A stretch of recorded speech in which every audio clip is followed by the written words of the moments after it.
Bonjour Benjamin Stora. Bonjour. Merci d'avoir accepté mon invitation, une invitation pour un dossier que nous concoctons avec la revue Politis et l'hebdomadaire, enfin la revue Regard et l'hebdomadaire Politis sur l'Algérie et les relations franco-algériennes. Je vous ai invité parce que vous êtes un historien bien connu et spécialiste de ces relations franco-algériennes. Vous avez notamment commis un rapport sur la question fort intéressant avec des recommandations dont toutes n'ont pas été suivies par notre exécutif. On y reviendra. Mais d'abord, une première question. Les relations franco-algériennes depuis 1962, il y a des hauts et il y a des bas, il y a des tensions et il y a des réconciliations. Aujourd'hui, on est plutôt dans une période de froid. Est-ce que vous considérez que c'est le pire moment pour les relations franco-algériennes? Est-ce qu'on a atteint, selon vous, une sorte de point de non-retour jamais atteint historiquement, depuis 1962, bien sûr? Écoutez, d'abord, merci pour votre invitation, bien entendu. Oui, ce que nous vivons actuellement avec l'Algérie est sans précédent, pour une raison très simple, c'est qu'il n'y a plus d'ambassadeur d'Algérie en France depuis plusieurs mois, et il n'y a plus d'ambassadeur de France en Algérie. Et cette situation est totalement inédite depuis l'indépendance de 1962. Malgré les différends, malgré les crises, malgré les oppositions, il y a toujours eu quand même officiellement des ambassadeurs qui étaient et qui existaient d'une rive à l'autre de la Méditerranée, ce qui n'est pas le cas aujourd'hui. Donc par conséquent, il y a incontestablement une sorte, entre guillemets, de tournant majeur dans les relations entre la France et l'Algérie, qui sont des relations difficiles, anciennes, compte tenu de l'histoire. Nous y reviendrons peut-être, bien entendu. Mais il y a eu déjà quelques grands épisodes comme ça de dysfonctionnement, pour ne pas dire plus. Par exemple, lorsque il y a eu la nationalisation des hydrocarbures en 1971, ça a provoqué effectivement une colère de Paris, c'était très très important. La visite à Alger de Giscard d'Estaing ne s'est pas très bien passée à cette époque-là. Et puis, il y a eu aussi des prises de position françaises, notamment pendant la période qu'on appelle décennie sanglante, guerre civile, etc., où il y a eu un désaccord, des désaccords extrêmement importants. Mais à chaque fois, c'était surmonté. La preuve, c'est que en 2003, il y a eu ce qu'on appelle l'année de l'Algérie en France, au moment où Abdelaziz Bouteflika était président de la République et Jacques Chirac, président de la République française, qui avait d'ailleurs été très bien accueilli à Alger à ce moment-là, et il était prévu l'organisation de la signature d'un traité d'amitié entre la France et l'Algérie. Donc vous voyez, c'était quand même relativement avancé jusqu'au moment où, à l'Assemblée nationale française, il y a eu ce fameux vote sur la colonisation positive, la France disant, expliquant par l'intermédiaire de son Assemblée nationale que la colonisation avait été positive. Alors là, évidemment, nous sommes entrés à nouveau dans une période de glaciation qui ont été en partie aussi, cette glaciation a été brisée quelque part au moment de la visite de Nicolas Sarkozy, mais surtout de François Hollande en 2012, lorsqu'il a prononcé un discours à l'Assemblée nationale algérienne, reconnaissant d'ailleurs ce qu'avait été la réalité du système colonial qu'il avait condamné. Donc, lorsque Emmanuel Macron est devenu président de la République, il y avait effectivement cette tendance à vouloir de l'apaisement, hein, pour ne pas dire plus, entre les deux pays, lorsque, en particulier, comme vous l'avez mentionné, il m'avait demandé de faire un rapport que j'ai remis en 2021, il y a presque 5 ans maintenant, avec un certain nombre de préconisations dont certaines ont été effectivement réalisées et d'autres non. Voilà. Lorsque on parle de relations entre deux pays, on a parfois tendance, et d'ailleurs vous l'avez un peu fait à l'instant, à focaliser sur la relation entre les exécutifs. Là, vous m'avez parlé des visites de présidents, des prises de position à Bien sûr. l'Assemblée nationale, bon, c'est du législatif, mais euh, Mais il y a aussi d'autres acteurs à Bien sûr. montant diplomatique important que sont les sociétés. Euh, Est-ce que, d'après vous, on sait comment aussi sont chauffées ces sociétés par des acteurs non étatiques? Moi, je pense du côté de la France par un acteur comme la sphère Bolloré. J'ai allumé CNews il y a quelques semaines et alors toute la journée, c'était sur l'Algérie à expliquer à quel point c'était un pays horrible. Mais du côté algérien, de la même manière, il y a aussi des médias qui travaillent l'opinion publique. À cela, vous rajoutez les réseaux sociaux. Euh, Comment est-ce que enfin, est-ce que ces sociétés, elles ont une trajectoire qui n'est pas exactement la même que celle de leur exécutif, ou au contraire, les exécutifs ne sont que le symptôme finalement de l'inimitié entre des sociétés? C'est une question évidemment extrêmement importante. Pour y répondre, je parlerai d'abord d'une sorte d'espace mixte franco-algérien fort de plusieurs millions de personnes. Vous savez, l'Algérie a été française pendant 132 ans, c'est considérable, ce qui fait qu'à la fin de l'Algérie française, près d'un million d'Européens d'Algérie sont venus s'établir en France. Il y a une immigration algérienne en France qui a démarré il y a fort longtemps. L'année prochaine, par exemple, pour vous donner une idée, en 2026, eh bien, on va commémorer le centenaire de la création d'une association qui s'appelle l'Étoile nord-africaine. C'était en 1926, il y a 100 ans. Ça veut dire que les immigrés algériens en France sont présents sur le territoire français depuis fort longtemps et ils se sont développés pendant cette immigration, pendant la guerre d'indépendance algérienne, puisqu'on est passé de 200 000 à 400 000 personnes. Donc pourquoi je dis cela? C'est parce que, bon, il y a aussi bien sûr les harkis, leurs familles, les descendants, bref, plusieurs millions de personnes composent cette sorte d'espace de mixité culturelle, économique, politique entre les deux pays. C'est un fait sans précédent. Il n'y a pas d'équivalent, hein, je veux dire, à ce niveau d'ampleur. Bon, je ne parle pas évidemment de ceux qui ont fait la guerre d'Algérie, et qui ont vécu, entre guillemets, en Algérie, quelquefois 20 mois, 30 mois. Ce sont les appelés du contingent. 1,5 million d'appelés du contingent ont vécu, ont connu l'Algérie. Donc, vous voyez, ça fait des populations qui sont directement concernées par cette histoire, hein, et qui ont créé cet espace mixte. Et puis, au fur et à mesure des générations depuis 60 ans, il y a eu aussi, bien sûr, ce qu'on pourrait appeler les franco-algériens, c'est-à-dire ceux qui ont des parents ou des grands-parents algériens, qui sont français, bien entendu, et qui veulent à la fois rester fidèles à la mémoire de leurs parents, grands-parents, tout en étant profondément et en se vivant profondément comme français. Bon, on l'a vu notamment, par exemple, parce qu'on a appelé la marche pour l'égalité en 1983. D'ailleurs, la bande dessinée que j'ai faite commence par là, d'ailleurs, hein, par cette marche pour l'égalité. C'est-à-dire qu'en fait, il y a entre la France et l'Algérie, indépendamment, et vous avez raison de le souligner, indépendamment j'allais presque dire, des raisons d'État, des rapports d'État, il y a tout un ensemble humain extrêmement dense entre les pays.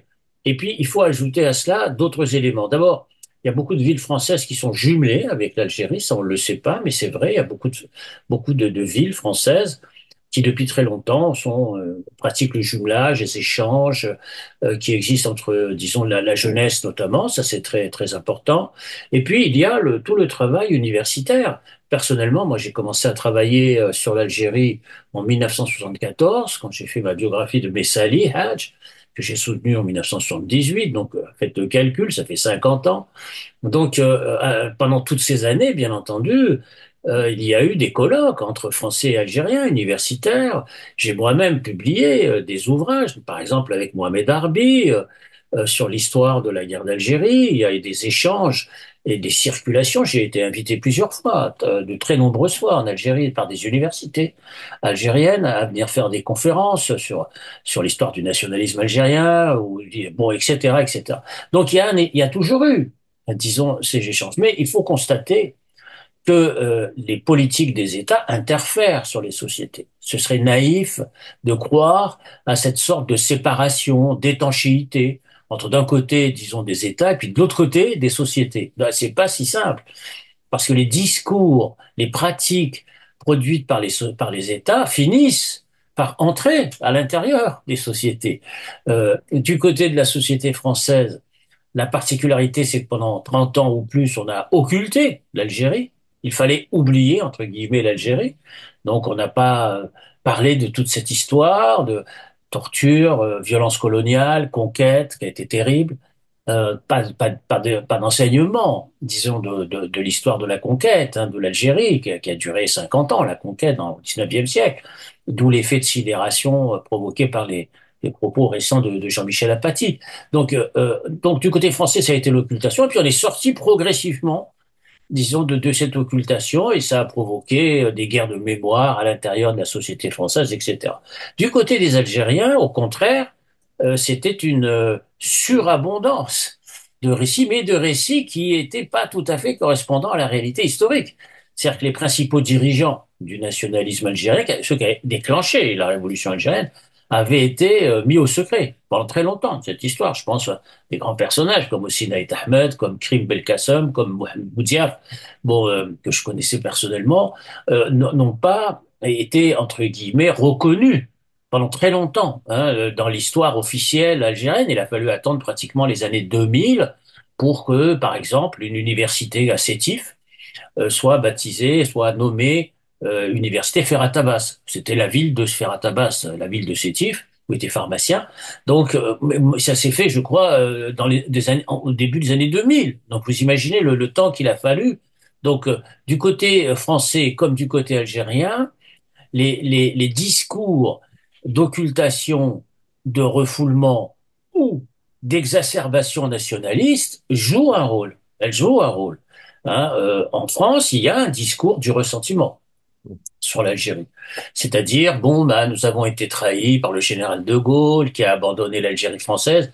Ça, c'est le discours classique de l'extrême droite française, pratiquement depuis 60 ans. Hein, c'est-à-dire un anti-gaullisme fondamentalement viscéral. J'insiste sur cet aspect volontairement parce que les héritiers du gaullisme, dans le fond d'aujourd'hui, n'ont pas tellement porté le bagage, disons, de l'héritage gaulliste de la décolonisation. Hein, si on regarde un parti comme les Républicains, on peut pas dire tellement qu'il se situe dans la lignée du gaullisme de la décolonisation. Ça, au contraire. Donc, je pourrais presque dire qu'ils sont contre, disons, cet héritage. Hein. Donc, tout ça pour vous dire que les discours de ressentiment, d'abandon, de trahison, ont largement proliféré dans la société française. Il ne faut pas se le cacher. Dès les années 90, moi, j'avais écrit un autre ouvrage qui s'appelle Le transfert d'une mémoire, où j'expliquais, disons, cette espèce de transfert de mémoire de revanche, malheureusement, de l'Algérie perdue, l'Algérie française perdue, vers, disons, tournée contre l'immigration algérienne en France. Et de l'autre côté de la Méditerranée, en Algérie, il y a aussi un discours de type nationaliste qui ne vise pas à donner toutes les facettes de ce qu'a été le nationalisme algérien dans sa pluralité, dans sa berbérité, islamité, arabité. Bon, il y a toute une pluralité, disons, de points de vue dans le nationalisme algérien qui n'apparaît pas sur le devant de la scène du discours nationaliste. Donc, d'un côté comme de l'autre, il y a à la fois des échanges de société très forts, humains, bien entendu, et en même temps, bien entendu aussi, des discours politiques d'État qui confortent, disons, des attitudes de ressentiment nationaliste. Ça, c'est évident, il ne faut pas se le dissimuler. Alors, vous avez parlé de ces discours politiques. En ce moment, depuis plusieurs mois, il y en a un qu'on entend énormément. C'est notre ministre de l'Intérieur, Bruno Retailleau, donc issu de la famille LR, dont vous avez très bien parlé. C'est d'ailleurs pas anodin que ce soit un ministre de l'Intérieur qui se positionne sur la question algérienne, hein. Ça rappelle que c'était un département français et que c'est peut-être aussi comme ça qu'il le conçoit. Sur un plateau télé, j'ai eu, je pense que j'ai dit une connerie, j'ai fondé le discours de Bruno Retailleau dans le racisme. Enfin, je l'ai affirmé sur le plateau. Et là, en face de moi, un monsieur qui était de droite m'a dit, mais n'importe quoi, puisque il s'entend très bien avec les Marocains, avec le Maroc. Et au fond, il n'avait pas tout à fait tort. Et ma question qui vous est adressée, c'est est-ce que vous considérez qu'il y a une dimension raciste dans la façon dont certains utilisent l'extrême droite et aujourd'hui une partie de la droite utilise la question algérienne? Et pourquoi la focalisation spécifique, sûrement liée à la colonisation particulière, pourquoi il y a une focalisation spécifique sur l'Algérie et pas sur ses voisins du Maghreb? C'est une question très large que vous posez là, bien entendu. Pourquoi l'Algérie, il y a une sorte d'exemplarité. C'est-à-dire que de l'immigré, on est passé au musulman et du musulman, on est passé à l'algérien. Voilà, je résume, hein, de ces 30 années, disons, parce que, à la différence du Maroc ou de la Tunisie ou même du Sénégal ou de l'Indochine, effectivement, vous l'avez signalé, l'Algérie, c'était la France. C'était des départements français. Et l'Algérie française a été constitutive du nationalisme français. C'est-à-dire que ça a été effectivement la grandeur de l'Empire, avec un pays gigantesque, l'Algérie, grand comme 5 fois la France, avec des frontières s'étendant du Maroc à la Mauritanie, le Mali, le Niger, la Libye, la Tunisie. C'était les frontières de la France qui s'étendaient jusque-là. Donc vous imaginez la grandeur, la largeur, disons, de... Et l'Algérie était donc le plus grand pays saharien et à la fois le plus grand pays méditerranéen.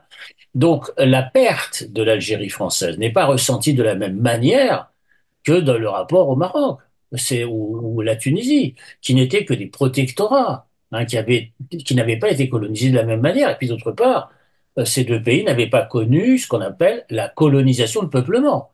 C'est-à-dire, bon, il n'y a pas eu au Maroc et en Tunisie l'équivalent d'1 million d'Européens qui sont venus s'établir dans ce pays, dans ces pays. Ça n'existe pas. Et effectivement, comme vous le rappelez, le Maroc et la Tunisie, c'était le ministère des colonies. C'était pas le ministère de l'Intérieur.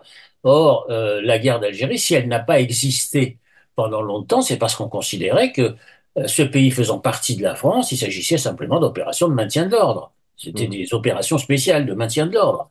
C'était pas, disons, un conflit de décolonisation, puisque l'Algérie avait été rattachée à la France en 1848, avant la Savoie, qui avait été rattachée en 1860. Donc vous imaginez l'ancienneté, hein, du rattachement.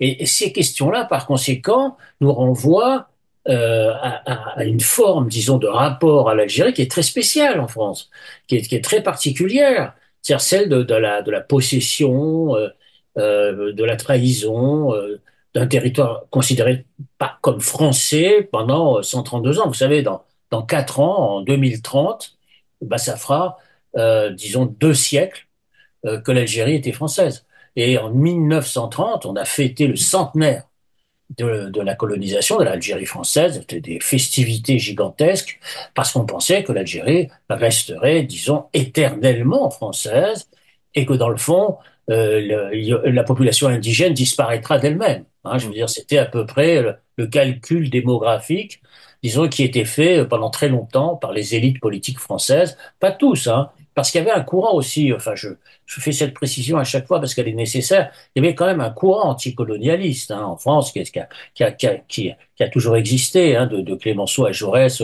jusqu'au naturellement la bataille menée contre la guerre du Rif par le Parti communiste français, les militants trotskistes et anarchistes qui ont combattu dès les années 30 hein, contre l'exposition coloniale. Donc il y a toujours eu ce courant qui combattait cette conception coloniale, mais le fait est, c'est que le nationalisme français s'est en grande partie nourri de cette question-là. Et dans ce nationalisme-là, l'Empire jouant, à mon sens, un très grand rôle, il est évident que la question de l'organisation de la société coloniale, c'est ça qui est problématique. C'est que la proposition de l'organisation de la société coloniale, c'était une proposition de société hiérarchisée, c'est-à-dire avec, de manière entre guillemets raciale, c'est-à-dire qu'au sommet de la pyramide, les Français de métropole, bien sûr, et puis ensuite on descendait dans la pyramide et on avait tout en bas de la pyramide les indigènes musulmans, et puis il y avait toute une série comme ça de strates intermédiaires, de domination sur le principe entre guillemets racial, d'organisation raciale de la société. C'est ça qui fondait le projet de la société coloniale qui, par parenthèse, allait à l'inverse du projet républicain. Le projet républicain était celui de l'égalité citoyenne. C'est pour ça d'ailleurs que les premiers grands nationalistes algériens modernes se sont revendiqués de la Révolution française et de la République. Je pense à Ferhat Abbas, par exemple, qui a fait son premier journal qui s'appelait L'égalité, c'est-à-dire c'était pour expliquer en quoi il y avait cette contradiction entre une société coloniale hiérarchisée sur le plan racial, donc raciste, avec les principes républicains, humanistes, universalistes, mais qui n'étaient pas assumés. Hein, s'il y avait un faux universalisme qui était appliqué. Donc, vous voyez, c'est ça qui fait la très grande différence hein, entre l'Algérie et les autres colonies hein, de l'époque, parce qu'il existe encore, à mon avis, des situations coloniales. Hein, on va pas avoir tous les sujets en même temps, mais bon, je pense à la Nouvelle-Calédonie, à d'autres pays, etc. On a ce modèle, disons, de société où on vit ensemble, mais séparés. C'est ça la question. C'est-à-dire que c'est ensemble mais séparés, avec une hiérarchisation raciale et qui explique effectivement. Alors, et ça demande du temps à expliquer tout ça. Et c'est vrai que sur un plateau de télévision, parce que je vous vois quelquefois effectivement à la télé, évidemment, Ça euh, raccourcit. euh, On est- on peut pas. Tout ce que je viens de vous dire en 10 minutes, comment voulez-vous l'expliquer lorsque tout va extraordinairement vite? On peut pas, on n'a pas le temps de s'expliquer qu'on est déjà coupé, que quelqu'un vous contredit immédiatement, vous n'avez pas le temps de réagir. Vous savez, c'est comme dans un match de boxe, vous prenez des coups comme ça, alors vous êtes un peu en état de sidération, un peu KO, et le temps de réagir, c'est trop tard. Hop, publicité, on passe à autre chose. C'est fini.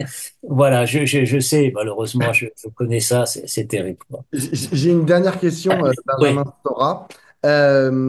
Vous êtes historien, donc vous travaillez sur la mémoire et je vois votre travail actif pour essayer de parfois, je crois que vous avez déjà dit dans des interviews, réunir les mémoires, essayer de faire une mémoire commune, qui est un peu un vœu pieux, on en est très très loin, mais au moins, voilà, vous travaillez à ça. La question coloniale n'est pas qu'une question de l'histoire ancienne, elle est oui, aussi une question du présent. bien Et en sûr. tout cas, c'est comme ça qu'elle est vécue par beaucoup d'acteurs et d'actrices, notamment de cette histoire franco-algérienne et de ce présent franco-algérien. Euh, Aujourd'hui, est-ce que vous voyez des voies pour essayer précisément de déconstruire en fait cette néocolonialité ou cette colonialité au présent qui fonde le rapport entre la France et l'Algérie? Je pense notamment parce que comme vous avez fait un travail sur la mémoire, c'est une façon de réconcilier, enfin de commencer un travail de réconciliation. Mais par exemple, avec l'Allemagne, où il n'y avait pas la problématique coloniale, mais il y a quand même eu des occupations, etc., lorsqu'il y a une décision exécutive de rapprocher les deux pays, la question de la mémoire a été un peu, dans un premier temps, mise de côté. Hein. On a dit, on va faire des alliances économiques, on va faire des alliances culturelles, genre, on va pouvoir faire, on fait la liberté de circulation, et puis hop, on va s'aimer. Est-ce que, je dis pas qu'il faudrait faire la même chose avec l'Algérie, mais et vous m'avez parlé tout à l'heure aussi de l'année franco-algérienne, au début des années 2000. Ça, c'est des événements, en fait, qui sont pas des événements uniquement de mémoire, mais qui participent, en fait, de l'amitié entre deux sociétés, ce que je pense le plus important. Ben, vous savez, bien sûr, c'est un sujet très, très large, très, très vaste. À cela, je répondrai qu'une seule chose. Le problème, c'est la connaissance. C'est le savoir. C'est fondamental. Oh, j'en ai rapidement parlé tout à l'heure, mais les Français, par exemple, ne connaissent pas la conquête coloniale. Ils l'ont découverte récemment avec Jean-Michel Apathy, lorsqu'il a expliqué ce qu'on sait tous maintenant, bon, avec les histoires d'Oradour, etc. Il a voulu faire comprendre aux Français ce qui s'était passé. Bon, ça a suscité un tollé, mais surtout ce qui m'a frappé, c'est que ça a suscité des réactions de méconnaissance incroyables. C'est-à-dire des gens qui disaient, mais c'est pas possible que ce se soit passé comme ça dans cette conquête qui a duré 50 ans. 50 ans, la conquête coloniale. C'est pas 3 ans, 8 ans, etc. Et ce qui m'a sidéré aussi, c'est à quel point des tas de gens de bonne volonté, etc., disent, mais comment on a pu, nous, enfumer des gens, emmurer des gens, détruire des populations entières, déplacer des populations entières, c'est pas possible. Parce qu'on est porteur des idéaux d'égalité, d'universalité, de république. Il y a un problème du rapport à la vérité, en fait, à la vérité de l'histoire. Or, tout l'enjeu auquel nous sommes confrontés dans cela, c'est la vérité de l'histoire. Il faut essayer d'expliquer la vérité de l'histoire. Parmi les recommandations, malheureusement, qui n'ont pas abouti dans mon rapport, c'est effectivement la question des programmes scolaires et des manuels scolaires. C'est-à-dire de commencer à dire et à expliquer ce qu'a été réellement, c'est de faire une chronologie toute simple. Vous savez, quand vous faites la chronologie de l'année 1830, quand les Français arrivent à Sidi Ferruche, dès 1830, l'année 1830, eh bien, il y a une prise d'assaut de la ville de Blida, déjà, et il y a des centaines de morts. En 1830. C'est-à-dire lorsqu'ils arrivent. C'est pas en 1871. C'est-à-dire que d'entrée de jeu, hein, vous avez tout de suite une espèce de guerre totale qui s'installe et que les Français ne connaissent absolument pas. Je veux dire, c'est vraiment il y a des effets de sidération qui sont le produit de la méconnaissance absolue. Alors, est-ce que cette méconnaissance, elle est entretenue? Est-ce qu'elle est voulue? Est-ce qu'elle est planifiée? Oui et non. Oui, bien sûr, parce que certains ont intérêt à glorifier une certaine version du nationalisme français, donc de mettre dans l'ombre, disons, dans les ténèbres, disons, tout cet aspect-là. Et non, parce que il y a aussi des moyens, des problèmes de gens qui ont essayé d'expliquer cette histoire. Par exemple, moi, quand j'ai commencé à travailler dans les années 70-80, il y avait des enseignants qui, tout seuls, sans consigne particulière de l'État, bon, ont essayé d'expliquer cette histoire. Sinon, je n'aurais pas travaillé moi-même sur cette histoire. Il y a eu des grands professeurs comme Charles-Robert Ageron, Charles-André Julien, etc. Donc, il y avait à la fois, disons, une volonté de mettre au secret cette histoire, ça c'est clair, et puis en même temps, il faut ajouter une chose qui est réelle, c'est que toutes les sociétés n'ont pas envie de revivre les traumatismes des histoires passées.